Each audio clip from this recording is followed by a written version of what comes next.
আমরা সকালবেলা নাস্তা করার জন্য বের হয়েছি। এখানে একটা হোটেলে আর রুটি ডিম খেলাম। এখন চা খাওয়ার খুব ইচ্ছে, চা খুঁজে পাচ্ছি না। কংলাক পাহাড়ের উপর ওইখানে চায়ের দোকান আছে, দেখি পাই কিনা।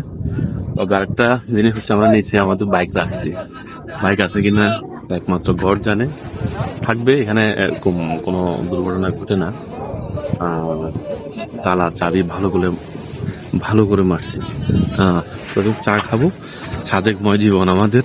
সাজেকের কালকে থেকে আমাদের কিছু সমস্যা বৃষ্টির কারণে মিসিং হয়ে গেছে। আমরা অনেক ট্যুর মিস করছি। আমরা এখন নিচে যাব, যেহেতু কংলাক পাহাড়ের উপরে আমরা আছি। কংলাক পাহাড় ঘুরে ঘুরে দেখছি এখানে জীবন যাপন, মানুষের জীবিকা।